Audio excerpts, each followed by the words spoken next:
Hello and welcome to this video series on RestAssured. Let me make this one bigger. In this video, we're going to have a look on how we can log. I'm pretty sure everybody knows what a log is. A log is basically writing information into a place, a thingy, a file, information that helps you either confirm what you did or information that helps you when you want to check what went wrong or want to check for more details when something went wrong. So how do we do logging in RestAssured?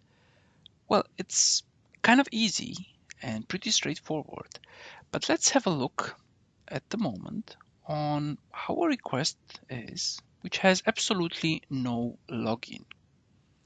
So I have here standard request, which just gets the booking from our RESTful Booker API. And as you can see here, it doesn't really, well, it just says pest. We have nothing.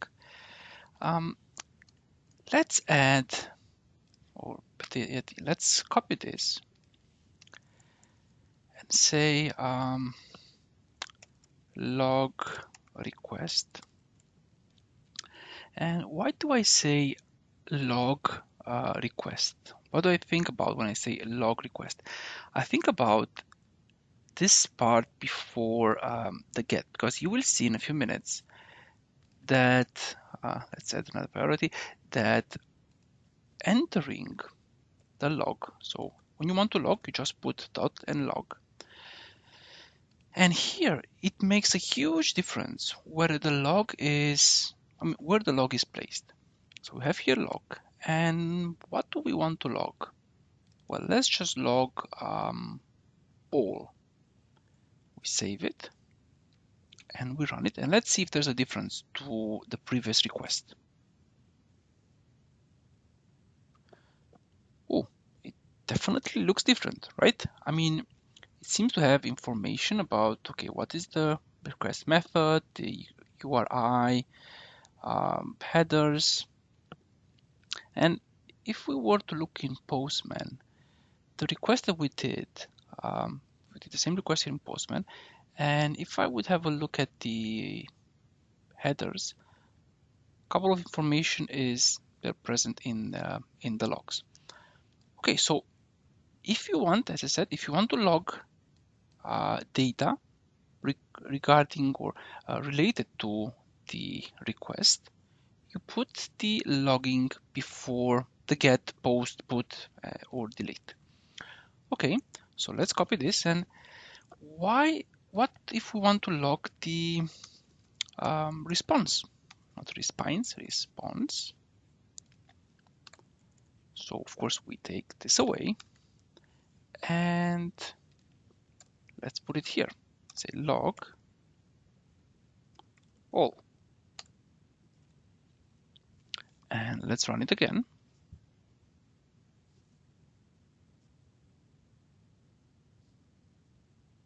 Make it a little bit bigger.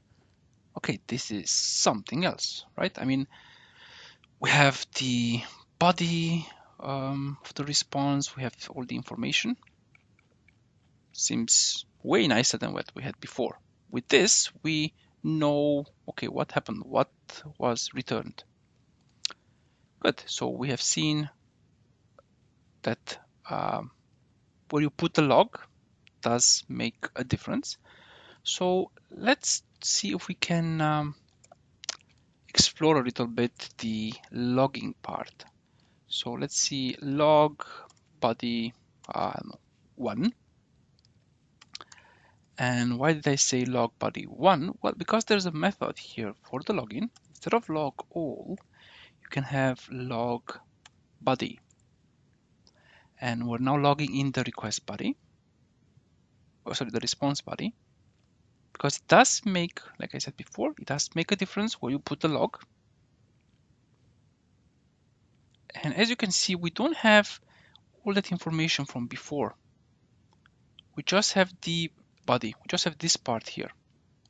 Before we had also information regarding the headers and so forth. Okay, but what happens if we put the log body on the request side? Hope good things will happen. Just copy, put it there. We remove here the spaces. Yes, perfect. And let's run it.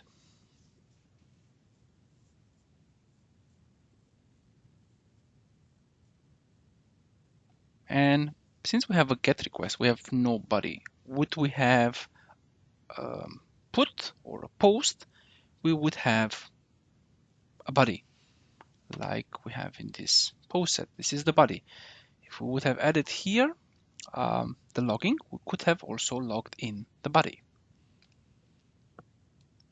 Okay, so this seems good enough. What else can we log? Well, if you had a look, okay, let's just copy this, make a new test, and let's see if we can log the status. And in the log body, so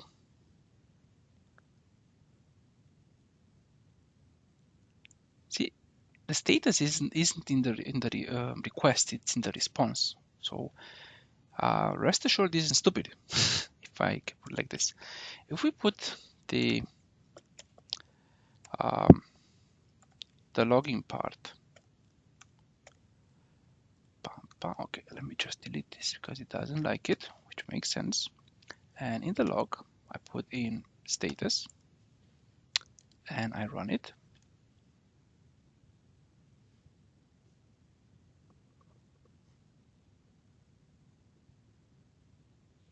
We have our status code, the same one as we can see in Postman, which is the 200. Okay, so we've seen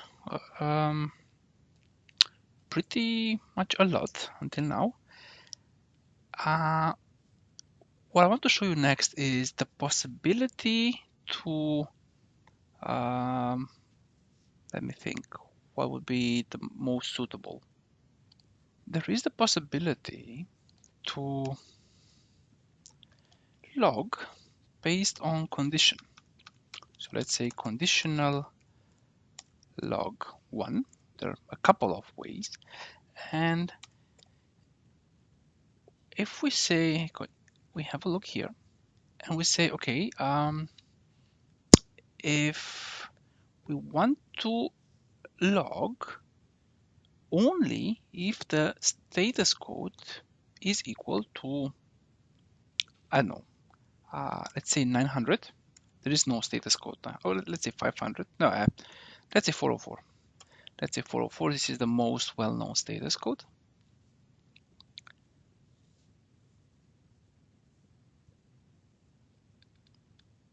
And we have absolutely no login. Why do we have no login? Well, because the status code wasn't 404, it was 200. And if we change it to 200,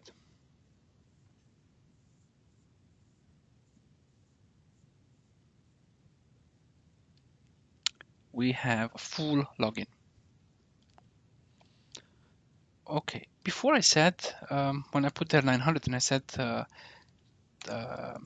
when I put 500 and I said, well, I don't want to have 500.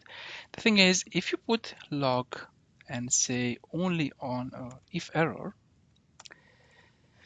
it's basically the equivalent. So only in case something bad happens. This is mostly for delete, put, and post. Forget. I mean, the worst thing that can happen is that the site is offline and then you get 500 response back. So if we would now run this, we most possibly would get absolutely nothing logged. Yes, because there's no error. But keep in mind what I said. So in case there is an error, then the login will appear. And great, that's 6. This is 7. The most important one, or not the most important one, but the really cool one, which I want to show you at last, is write the log to a file. Write log to file. So we want a way in RestAssured that when we make a request, that we add that response, for example, that we add that response to a file. Okay, and there's a couple of ways to do it. We'll go through one. And first things first. So first things first, we need to get rid of this logging part here, and we will create a placeholder for our text file. We'll write the log in the text file, in a text file, sorry. So here, let's write print stream. We say log new print stream, and we're going to do new file output stream, and we're giving the file a name, raster log.txt. Closing this part here. Let's see what doesn't he like. Wants an exception in case the file is not found.